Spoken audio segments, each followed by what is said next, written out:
السلام علیکم ورحمۃ اللہ وبرکاتہ۔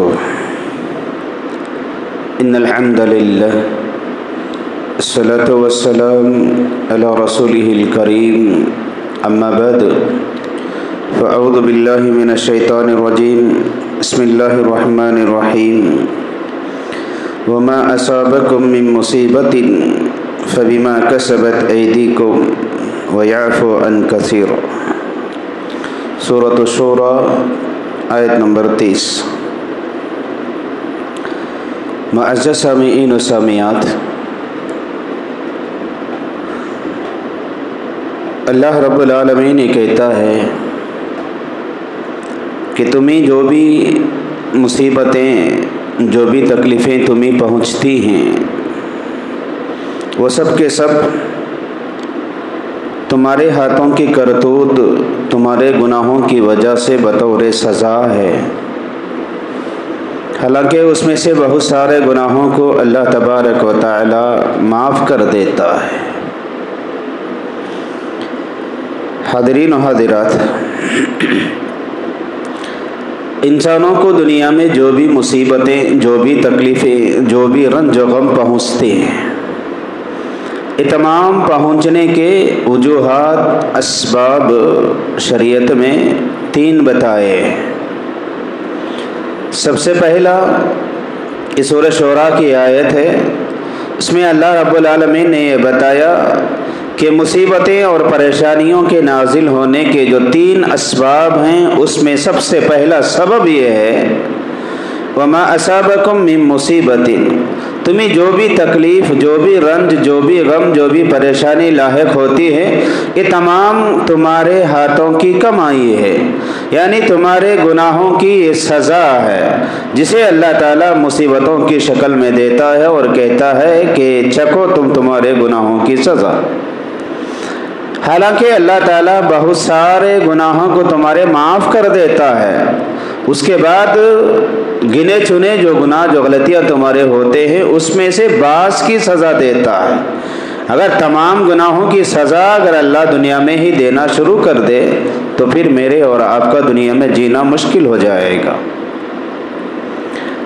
یہ پہلا سبب ہے، گناہ کی سزا کے طور پر اللہ نے مصیبتوں کو دنیا میں دیتا ہے۔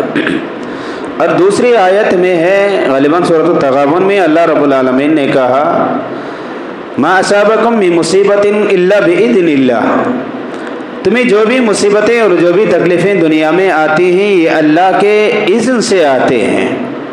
یہ اللہ کے اذن سے آنے کا مطلب یہ ہے کہ تمہارے جو چھوٹے موٹے گناہ ہو جاتے ہیں، یہ گناہوں کو اللہ تعالیٰ دنیا میں ہی معاف کر دیتا ہے اس کو۔ ایک اللہ تعالیٰ انسانوں کو جو مصیبتیں دیتا ہے، وہ مصیبتوں کا پہلا سبب اس کے گناہوں کی سزا ہے۔ دوسرا، اللہ تعالیٰ اسے دنیا میں ہی رفع دفع کر دینا چاہتا ہے، اس کی وجہ سے اللہ دنیا میں مصیبتیں دیتا ہے۔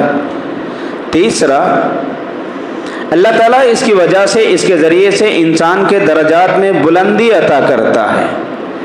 اللہ تعالیٰ اپنے بندوں میں سے بعض بندوں کو اعلیٰ مقام عطا کرنا چاہتا ہے، اونچے درجات عطا کرنا چاہتا ہے، اسے عزتوں سے نوازنا چاہتا ہے، لیکن انسان کے نیکیاں اتنی زیادہ نہیں ہوتے ہیں، اتنے قابل قدر نہیں ہوتی ہیں کہ اللہ بندے کو مقام تک پہنچائے اس کو۔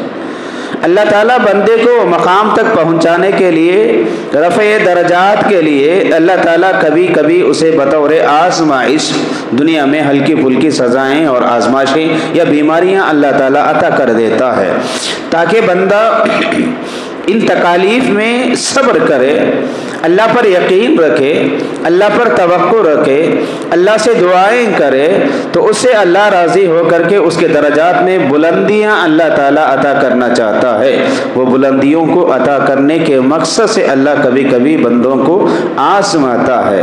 جیسے کہ عائشہ صدیقہ رضی اللہ تعالی عنہا کی حدیث ہے کہ آپ صلی اللہ علیہ وسلم نے فرمایا اگر بندے کو اس کے پیر میں ایک کانٹا بھی چبھ جاتا ہے، اس کی وجہ سے اسے جو تکلیف ہوتی ہے، وہ تکلیف پر اگر وہ صبر کرتا ہے تو اللہ کے لیے صبر کرنے کی وجہ سے اللہ اس کے گناہوں کو معاف کر دیتا ہے اور اسے رفع درجات عطا کر دیتا ہے۔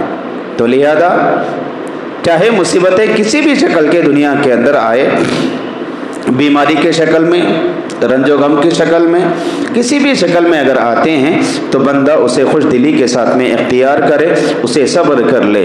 خلاصہ کلام، بندے کو جو تکلیفیں دنیا میں آتے ہیں اس کے اسباب 3 ہیں۔